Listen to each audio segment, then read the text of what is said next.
And I also want to thank Christy for being here to help with all that important tech support for anyone who needs it. So my name is Stephanie Sommers, and I am going to be talking today about helping learners to develop academic listening and speaking skills. And I think we very often think of listening and speaking skills in terms of things that are important for our non-native English speakers to develop. And so when I was asked to do this session, I was specifically asked to kind of focus on skills that would be applicable and helpful at maybe those higher levels. So students who are already have a strong foundation communicating in English or with their oral skills, and or students who might be thinking about giving some professional presentations, for example. How can we support them with the development of those skills? And I have to tell you, I was sitting in the keynote address this morning feeling a little inadequate about my session because there was such amazing engagement this morning, and she provided so many wonderful opportunities for collaboration. And so I hope that everyone will feel free to speak up, use the chat, raise your hand. As Carly mentioned, there is going to be one kind of extended opportunity. We're going to model an activity, and that will get you into breakout rooms. But at any time, we're a much smaller group than we were for the general session. So please feel free to participate. I'm very interested in knowing how you all integrate these skills as well. Okay. So again, my name is Stephanie, and I work for Minneapolis Adult Education. I am the listening and speaking curriculum team lead for our program, which is a newer role for me, which is another reason I was excited to do this session. It gave me an opportunity to kind of dig into some resources and things that I can share. And then I am also the adult diploma coordinator for our program. And so some of the things we'll be talking about today, I'll be kind of wearing my adult diploma hat when I discuss those. All right, so we have a few objectives for our session. We're going to identify ways to build professional and academic speaking skills with a variety of adult learners. We're going to identify ways to build professional and academic listening skills. Oh, well, that doesn't seem quite right. Okay, well, we're going to be talking about, oh, I'm sorry, speaking and listening. Got lost in my own objectives there. The objective is for me to know my objectives, right? And then we're going to find resources to help build professional skills. So sharing some resources that you might find useful. All right. So I'm not going to spend too much time with this, but I did just want to further kind of root us in the idea that we are trying to think about some standards aligned ways to practice these skills. And so in Minnesota ABE, as I'm sure all of you know, we do have 3 sets of content standards for our adult learners. We have the CCRS, we have ACES TIF, and we have the North Star Digital Literacy Standards. And so when we look at these standards and we're thinking about sort of that higher level, advanced ESL or HSC, and especially if you're working with diploma students, you want to be looking at D and E. D and E is where the standards, really where we're trying to get our standards to demonstrate, get our students to demonstrate their skills. And so in the CCRS booklet, the anchor standard is at the top, as you know, and then as we go from left to right, the standards become a bit more complex as we move up the range there. So just to kind of keep in mind, these are the things we're thinking about. So we want to engage effectively in a range of collaborative discussions. which means come to discussions prepared, having read or researched material under study. Explicitly draw on the preparation by referring to the evidence on the topic, text, or issue. So referring to that evidence. If we move up to level E, then students might be introducing some of their own research on the topic, and they're also sharing their ideas persuasively. So we can kind of see how these skills are on a continuum, and as we become more complex, there is more nuance added to each one. So I'm not going to read all of these to you. I just kind of wanted to frame this work. So we are just going to quickly look at the anchor standards. Anchor 2 is to integrate and evaluate information presented in diverse media formats. And again, at levels D and E. So we're analyzing the purpose of information. We're integrating multiple sources of information in our own presentations. Anchor 3, evaluate a speaker's point of view, reasoning, and use of evidence and rhetoric, right? So we're thinking about the choices that the author made to add to their persuasiveness. We're able to specifically discuss that claim that's being made. Those are the kinds of things involved with this anchor. Anchor 4 is about presenting information, findings, and supporting evidence such that listeners can follow the line of reasoning and the organization, development, and style are appropriate to task, purpose, and audience. I am also lucky enough to be a member of the Adult Diploma Review team for the state, and I am certainly not making any statements on behalf of that team or on behalf of MDE, but I will say just anecdotally that as a reviewer, I most often seen programs using this anchor when they submit diploma evidence. Many programs submit a presentation, an oral presentation given by a student, and this is the anchor that they align to. So if you happen to be a person who does submit adult diploma evidence, it's important to really pay attention to what this level E standard is supposed to be and all of the different pieces students need to be including in order to meet that standard at that level. Okay, because remember, it's not the anchor we're looking at, it's specifically the level E standard. Okay, then there's anchor 6. And those are all of the anchors for the CCRS. And then we also know that we have ACES TIF for our another set of standards. These are the professional skills that our learners need, and effective communication would be the section of the TIF most related to what we're talking about today. Christy's chatting out some links in case you weren't sure where you could find copies of these documents. All of this is available on the Atlas website. So I will not read this out loud for you, but this is a definition of effective communication as defined in the TIF document. These are the 3 main skills under this category. So students will engage positively and actively with individuals in both one-on-one and team settings to accomplish goals.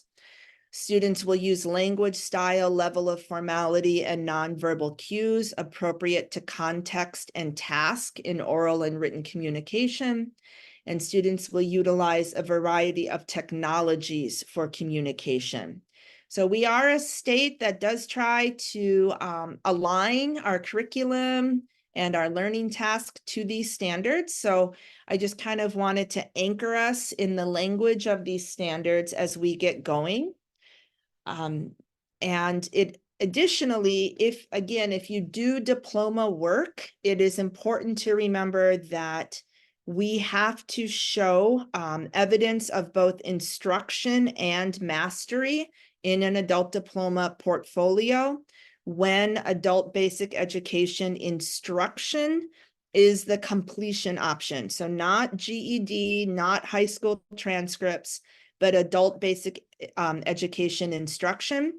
And the instruction needs to be at CCRS levels D and E, but that evidence has to be at level E, which is why I was highlighting that portion of the standard when we just looked through those CCR standards.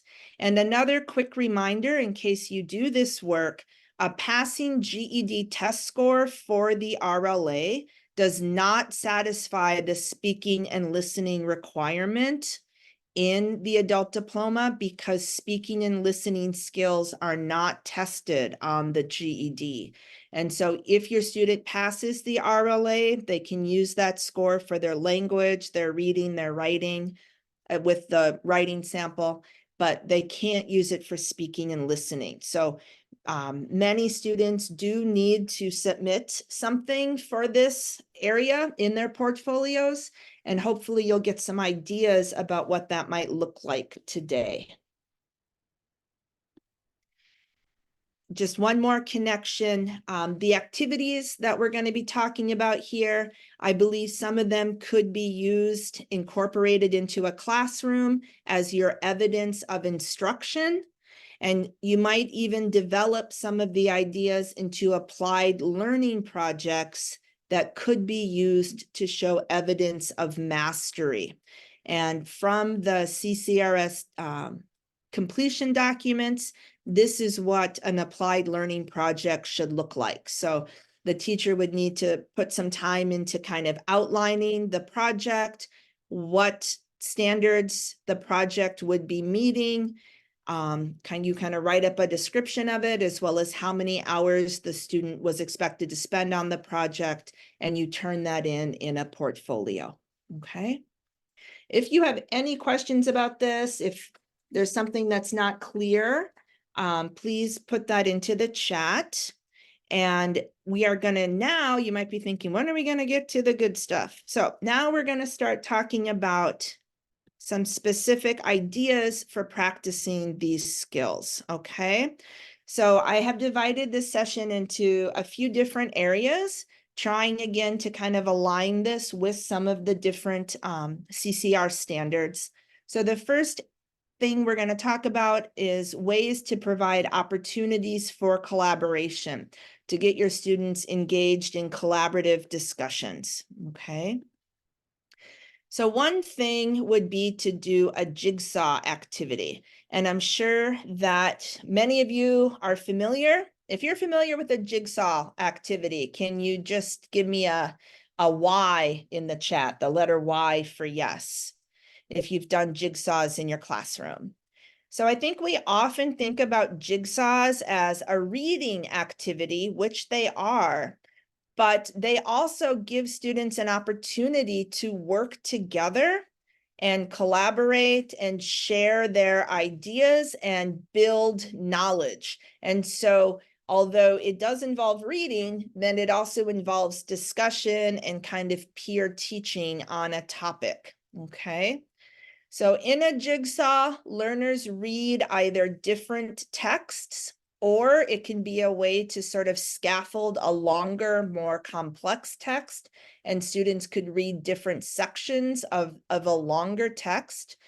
And then they work together to comprehend the text, maybe answer some guiding questions, and eventually they're preparing to teach this content to other learners.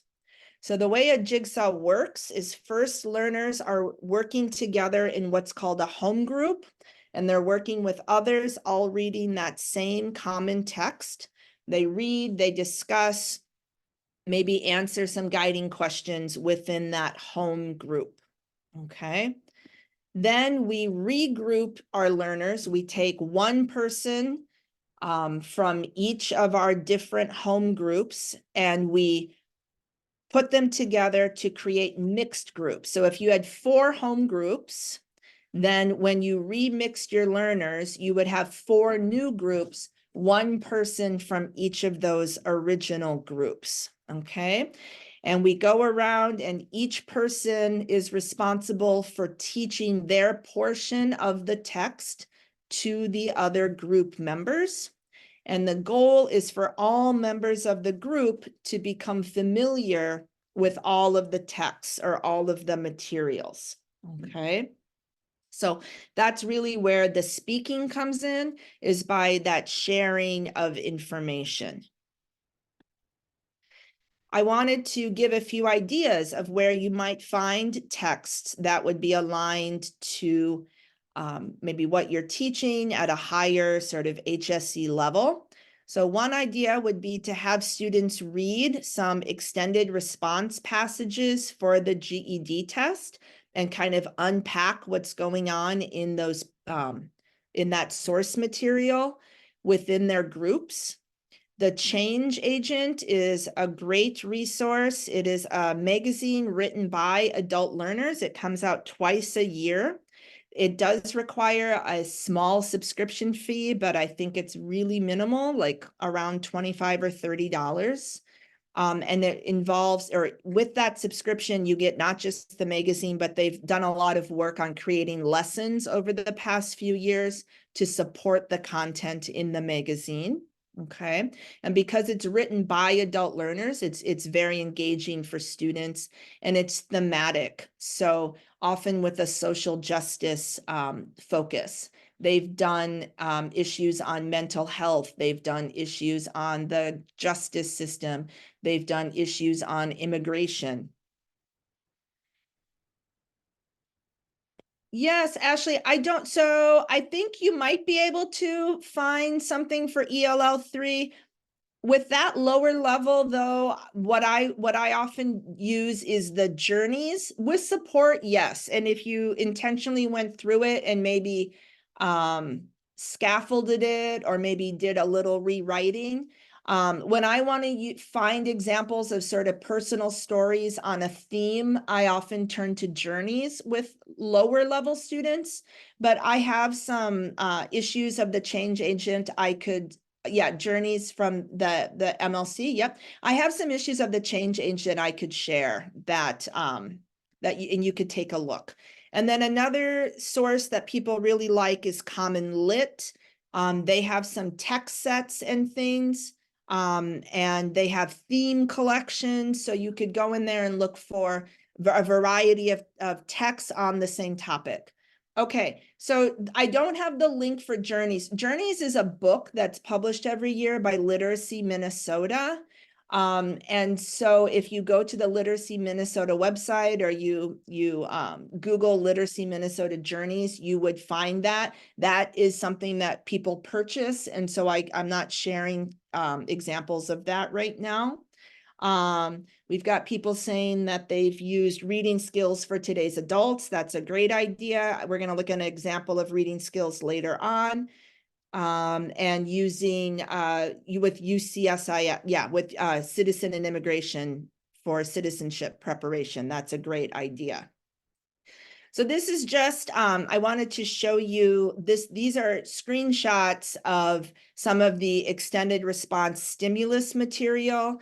There is a link to this in my resources that these are retired, what they called retired GED prompts. But one of the things that students kind of struggle with if they're attempting the extended response is first unpacking the arguments being made on both sides. And so when I was thinking about what would be a really valuable thing for higher level students to do for a jigsaw, I was thinking about discussing these prompts. So there are actually two texts here that approach an issue from two different points of view. You could give these to different groups. You could, break them in half and have like 4 groups. Students would talk about the argument being made, the claims, evidence, and reasons being supplied by each author. And they could do that in a breakout or in small groups to model sort of a jigsaw activity. Okay. And thanks to everyone who's sharing ideas in the chat. You guys have a lot of great ideas there for bringing this down to a little bit more like intermediate ELL level. Another really great idea to get students collaborating is using one of these instructional approaches. So problem-based learning, project-based learning, or task-based learning. So these are three different instructional approaches. They're very similar in that they require learners to work together and collaborate in order to reach an end goal. So what they're doing is solving a problem, working on a project, or finishing a task. These approaches are shown to be very effective because they are rooted in real-world situations or scenarios, and often they allow learners to practice and develop a variety of different skills, like teamwork, like critical thinking, like reading for information, like listening and speaking, okay? There are different sources to learn about project and problem-based learning, but one that I wanted to bring up is called Teaching Skills That Matter. And this is a federal initiative that you can find all of the materials on the Links website. And I have this, you're going to get the actual link to that on the resource page. Teaching Skills That Matter divides their lessons into 5 areas. And those are financial literacy, digital literacy, health literacy, workplace education, and civics. And then within each of those 5 areas, they have example lessons, and there is an example of a problem-based lesson and a project-based lesson for each of those. So in all, there are over 25 free lesson plans on in this resource collection that are available to be downloaded and used. There's no sign-in or anything required. These have also been rigorously field tested, and they were created by subject matter experts. So they are good, high-quality resources. A little bit more, so the skills that matter from the title, you can see them listed here. There are 9 skills. There are 5 topic areas and then those 3 approaches, okay? And yep, thanks, Liz. I was hoping people wouldn't sort of go right to that right now and take their attention away from us, but yes, definitely great to grab that link. So problem-based learning, there's kind of a description of the approach here. It's when students are asked to think about complex real-world problems as a vehicle for learning, okay? Here's just kind of some screenshots of what one of those lessons look like. This is from the workplace section. It's talking about a job change. So you can see there's a problem. There are some guiding questions for thinking about a solution. There's a little more information given about this family. So it's about a woman. She's thinking about changing jobs. If she changed jobs, she would also have to consider other factors in her life, like childcare, for example. So students read the scenario and they're thinking and talking in groups about what should be done to solve the problem, okay? Let me explain. We are going to try a jigsaw, okay? And let me tell you, we worked very hard to think of how we could model this for you, have you try this out in a virtual space. And it's not going to be perfect, I can tell you that, because we have more people in this session than any of you probably have in your classes with your students, okay?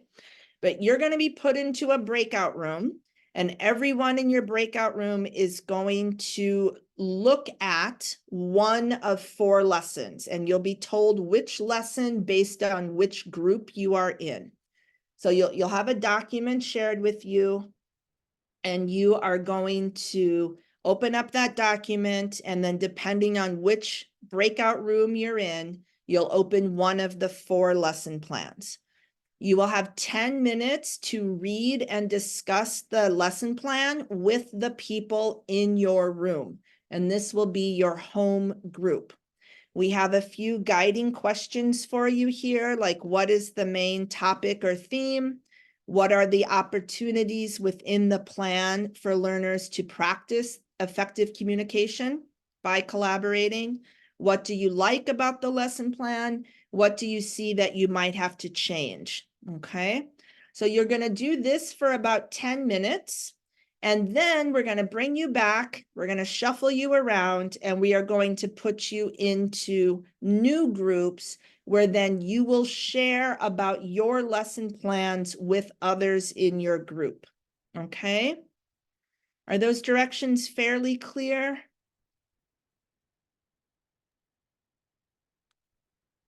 Okay, everyone, this is Carly. I'm working on the breakout rooms right now. So there's going to be 4 or 5 people in each breakout room, and you'll automatically get sent there and let us know if there's any issues. But I'm going to open the rooms if that's okay.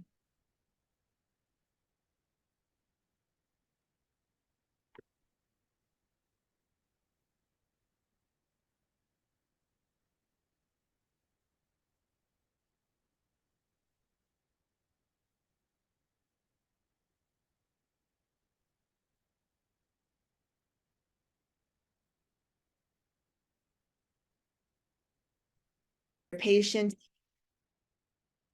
Hopefully you can kind of get the idea of how you might be able to do this. If you were in a physical face-to-face classroom with your students, I assure you it's really a piece of cake to organize this.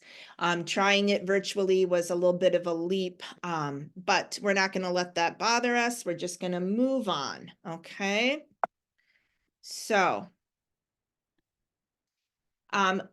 another opportunity or another resource for you to try out with students if you we're getting them talking in a group, for example. So we can get them talking, but if we want to also give them some academic language support, these collaborative conversation sentence stems are a great resource. So these are frames that help learners agree with each other, disagree with each other, add more information. These come from a toolkit, and I will make sure that the whole toolkit gets added to your participant folder so that you have access to all of these. Okay. I had planned to have you kind of pick one based on your breakout room conversation and share in the chat. I'm not sure if anyone got a conversation really going in the breakout room, but that could be another way that you use them. Okay.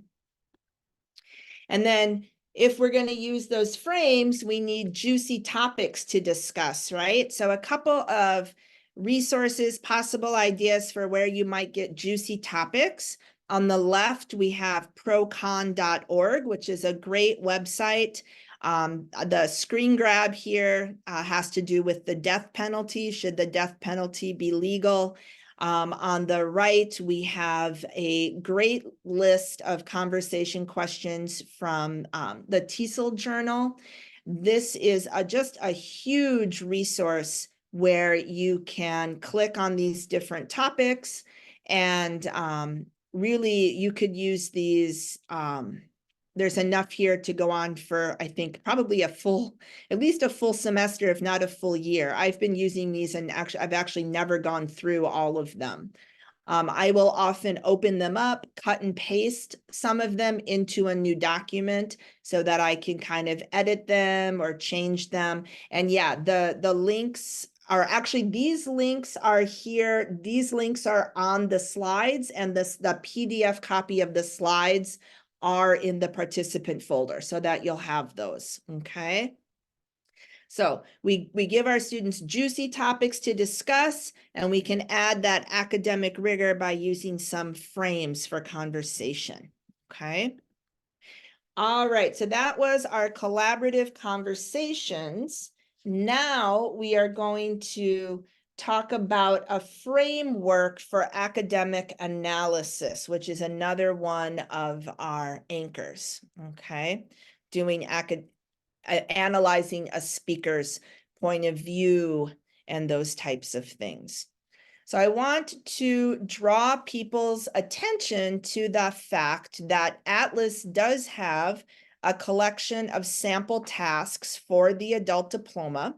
And if you've never gone in, the frames I will put in the participant folder. Ashley, I might have to add those when we wrap up, okay? I will make sure that the whole lot of them are put in there, okay? So this is from the Atlas website, and actually our amazing tech host Christy put together this particular task for ELA. And from the speaking and listening task, we have a great idea, which is talking to our students specifically about different elements of persuasion. So I'm not sure how many people are familiar with the classical idea of ethos, pathos, and logos. I can say I was not particularly familiar with this idea until my son, I can't remember if it was his freshman or sophomore year of high school. He was taking a course where this was something that they dug into. And so these are just different rhetorical techniques based on Aristotle's thinking on this topic. So ethos is an appeal to authority, pathos is an appeal to emotions, and logos is an appeal to logic and reason. And this is kind of a framework or some language you could give to your students to talk about how to break down or analyze an argument. Oh, great. Thank you. I wanted to, refer back to this morning's keynote and when we all looked at that infographic about meat eating, and which one of these appeals do you think that infographic relied on? Would you say it's the ethos, pathos, or the logos? Pathos. Yeah, I thought that was pretty heavy into the pathos. And so you could use this as kind of a jumping off point to talk to your students about how really a well-rounded argument should include all of these different elements. And there are some great teaching resources. So the graphic, that handout on the right, is part of the lesson plan that Christy put together. That again is part of the task examples on the Atlas website. I also want to share a short video, and I hope this works. The video comes from the website Read, Write, Think. And so we are going to watch this. It talks about these 3 ideas in terms of advertisement. And now I suppose I have to do I have to reshare my screen? Are you guys seeing a video, or are you just We can just see the slide still, okay, Stephanie, I'm gonna have so to reshare. Just a moment. Here we go. yep, we can see the video coming up. Yep, it's loading. And I'm just gonna, we're not gonna watch the whole thing. I'm gonna advance it just a little bit. Rhetoric. Notice how this essay attempts to evoke 2 emotions, the fear of failure and the anxiety of missing out on important news, in order to persuade you. Now let's take a look at how this could work in advertising. Notice how the following ads want you to associate happiness or fun with their product. In fact, with a Happy Meal, it's right there in the name. These food-related ads have a pretty good idea of how you could satisfy your hunger.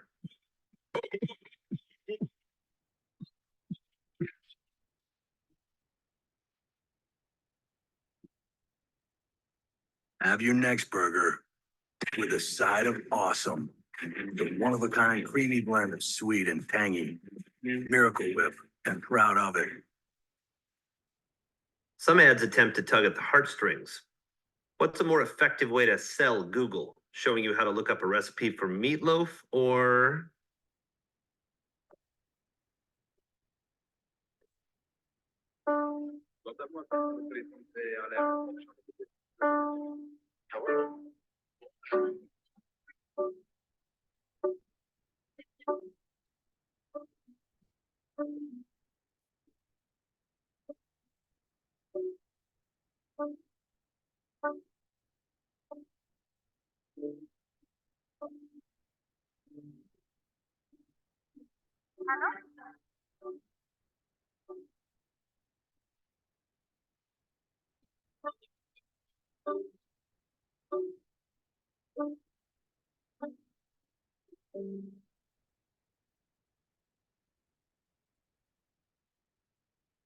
How touching.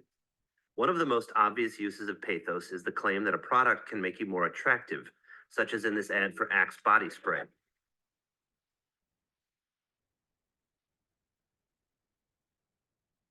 Advertisers also know that you have an emotional investment in your own health. That you can have your chips and eat well too. Some products promise to provide relief from pain. It stops pain before it gets worse. Nothing works faster. New fast-acting Advil. Or to help others avoid pain.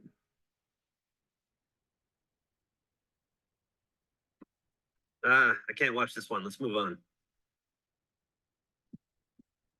The second persuasive technique we'll talk about is logos. Logos is a logical appeal. An argument using logos uses logic and reason to persuade the audience. Logos uses statistics, facts, what a product does, how much it costs, simple logic and information. Notice the reference to very specific statistics in this excerpt from a student essay. Studies have shown that student GPA increases by an average of 1.2 points per semester when schools lift the ban on cell phone usage. This commercial for Kashi tells you what's in it. Notice the fine print. The Dole website contains nutrition facts. The Arm & Hammer toothpaste commercial shares what the product does and adds a little website information for you also. This Lexus hybrid commercial contains details and statistics. Estimated 42 miles per gallon, have saved nearly 300 million gallons of gas, are up to 90% recyclable and include plant-based materials, and are on their 6th generation of technology. The final persuasive technique we'll examine is ethos. Ethos is an appeal to credibility. An argument using ethos attempts to convince the audience that the creator of the message can be trusted. Again, let's look at a sample of persuasive writing and see how this connects. Notice that the author here is attempting to establish her credibility by proving that we can trust her. This is my 4th year as a student at Madison High School. I've been the president of National Honor Society, captain of the Technology Committee, and very active in show choir. Ethos in advertising is often demonstrated by the use of experts to establish credibility. This vintage ad lets us know that hospitals trust Pepto-Bismol, so you should too. It's time for Pepto-Bismol, time for hospital-tested Pepto-Bismol. Yes, and actual hospital tests prove that Pepto-Bismol works where soda and alkalizers fail. This website assures us that Tylenol is. All right, so you get the idea there. That is a resource that we could use to teach our students, introduce our students to these different topics. And then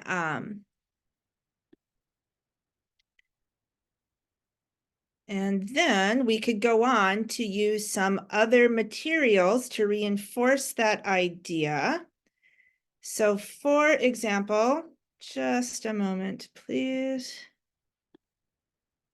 Okay, here we go. So another website that I have been, I just discovered this year that I'm really getting into, and this is on your resource slide. It's called 15worksheets.com. And this website was put together by some retired teachers, and it has 15 worksheets on a big variety of topics. So I've been using it in my social studies class. You can use it for writing. You can use it for all kinds of things. And they have 15 worksheets about ethos, pathos, and logos. So here's an example of a couple of the worksheets you can find. So it gives students an opportunity to examine some advertising on their own and talk about whether or not the what's said in the advertisement, whether or not that is effective for persuasion. Okay, so I have one more thing to share with you. So also from the Atlas website, another one of the diploma tasks, there is this graphic organizer that was created for students to watch a TED Talk and then analyze the speaker's argument. And so this version that I edited for this presentation down around where it says number 4, I just added ethos, pathos, and logos. But you could take this graphic organizer and really use it with any type of listening activity, or you could edit it to make it more appropriate for your students. And then you would have sort of a ready to go graphic organizer that you could come back to help your students understand these different skills, okay? So I'm just gonna kind of pause for one moment. I'm wondering what you're thinking. Do you feel like you'd be able to use any of these resources to help your students analyze a speaker, analyze a video? You like the TED Talk graphic organizer, great. Do you have other things that you are currently using to help your students think about how to analyze a speaker's tone or the argument that they're making with some scaffolding? Great. Okay, wonderful. Wonderful, wonderful. Okay, if you have ideas to share, I'd love to see them in the chat.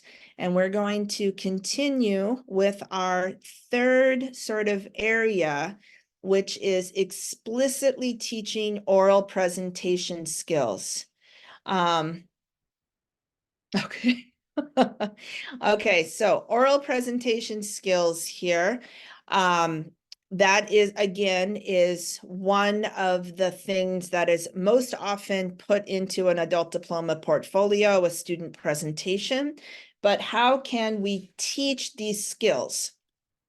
So a little quote here from Dale Carnegie.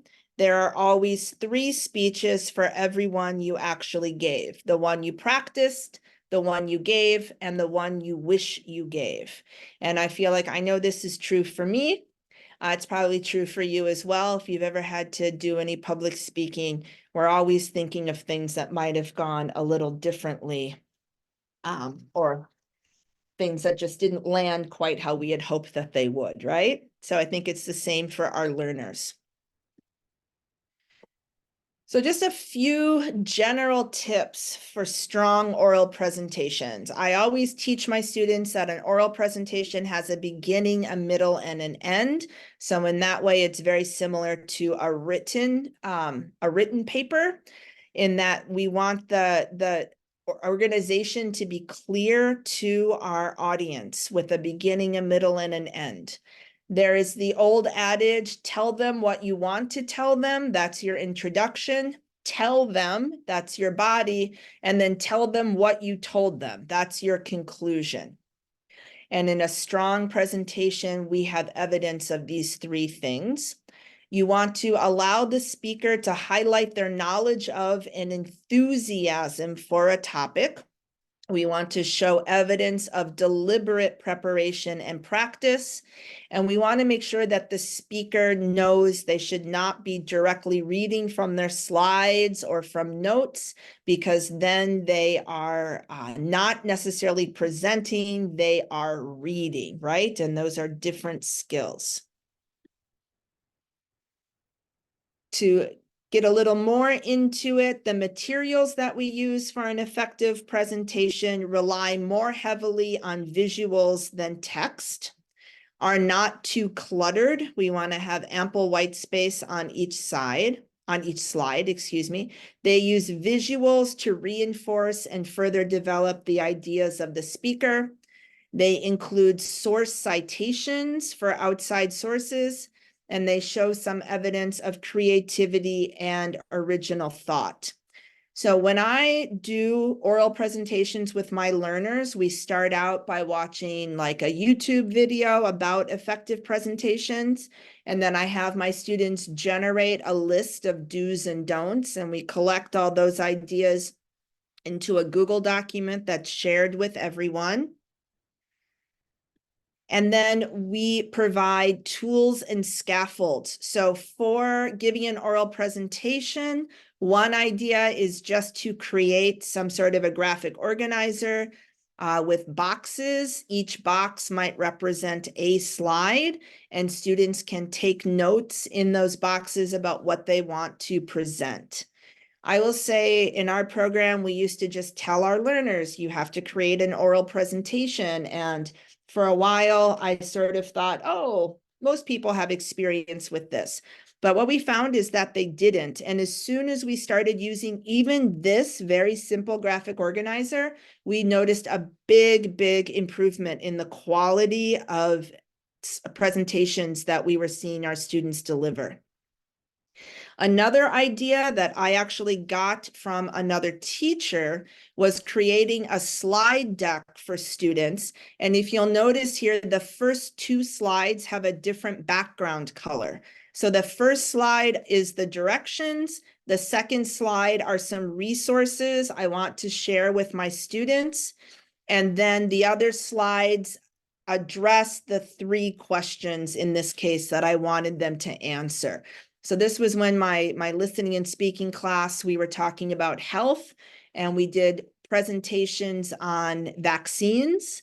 And so by giving them the template, that's one support, and by providing them with very clear directions within that template and resources, those are other ways to help learners kind of tackle this process.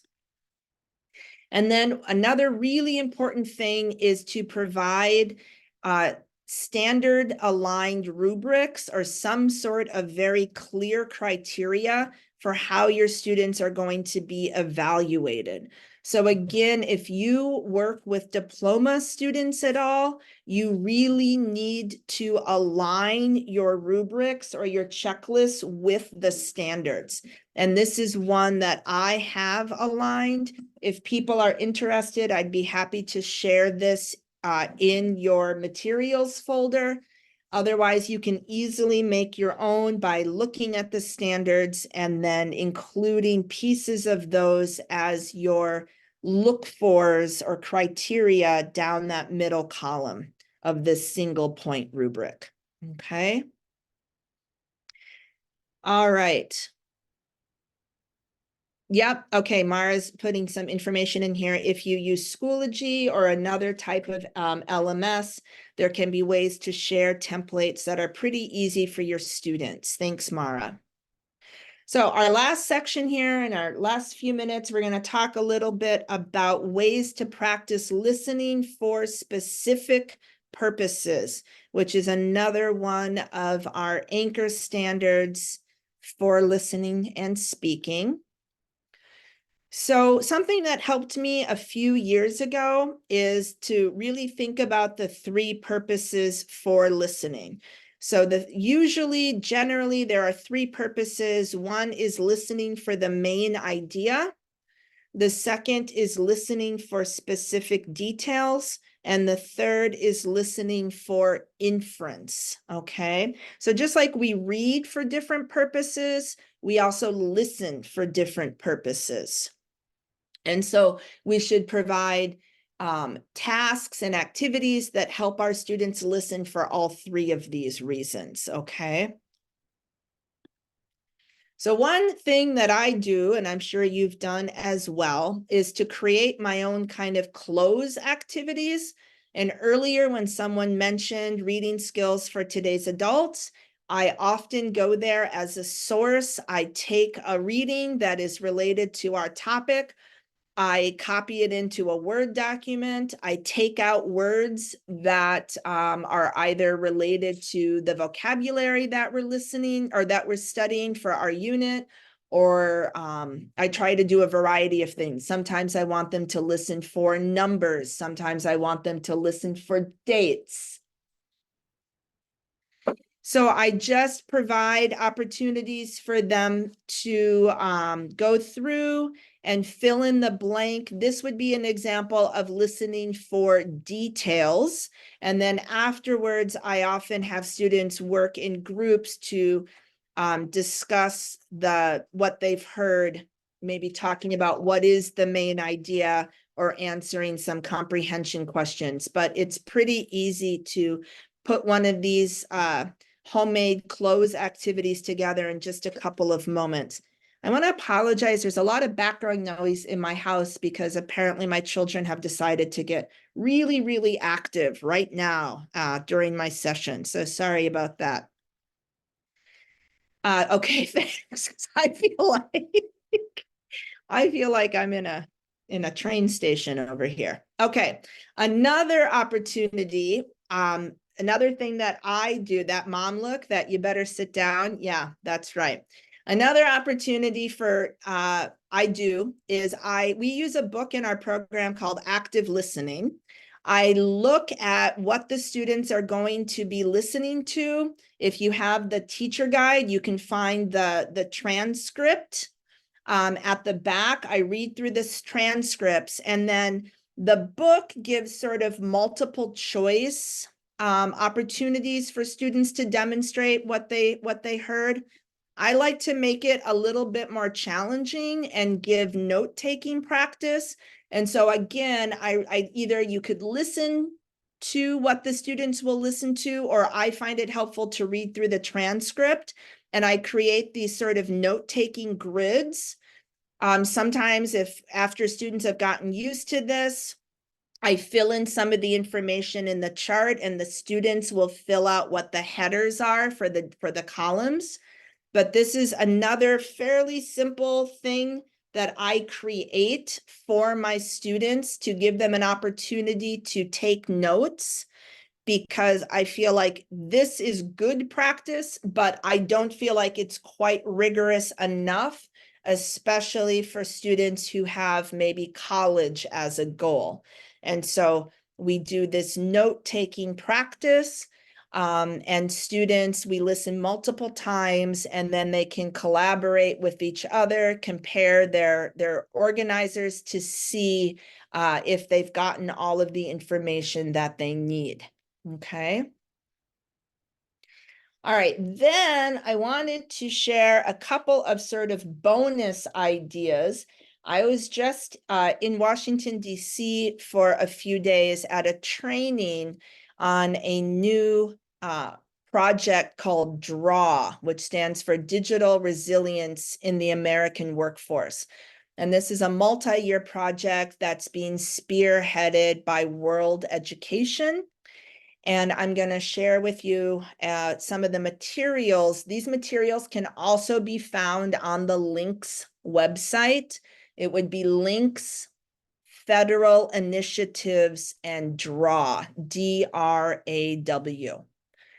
But something that came up again and again was the idea of using tech tools to practice speaking, presenting, and sharing information, as well as listening.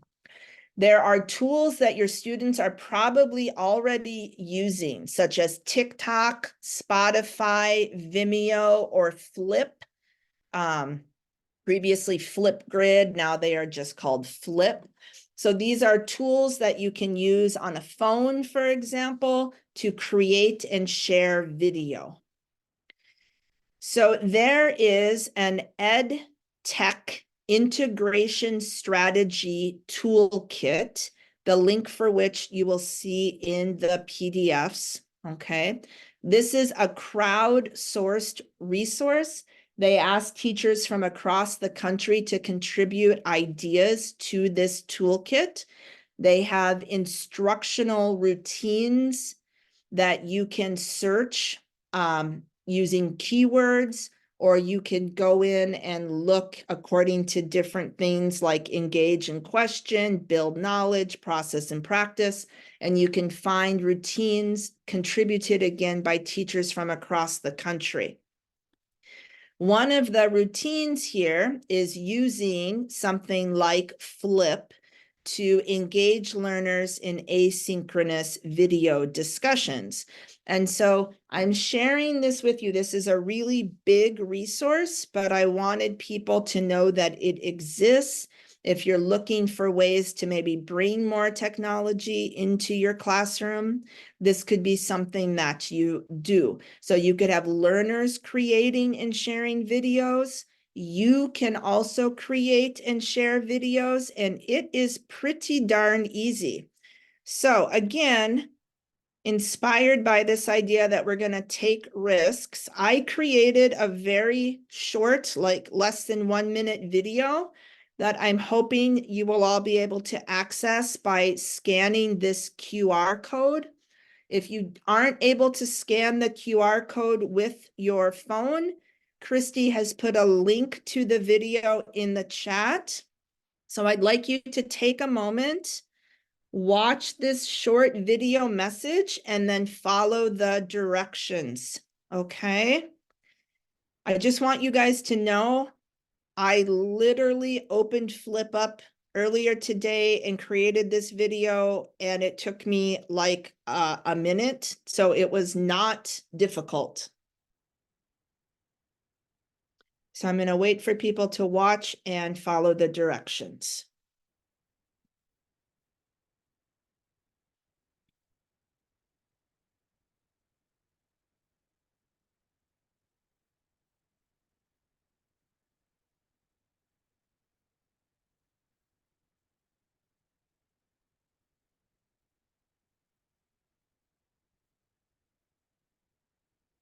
Okay. All right. So I asked people to share a takeaway. So Christy put in take risks.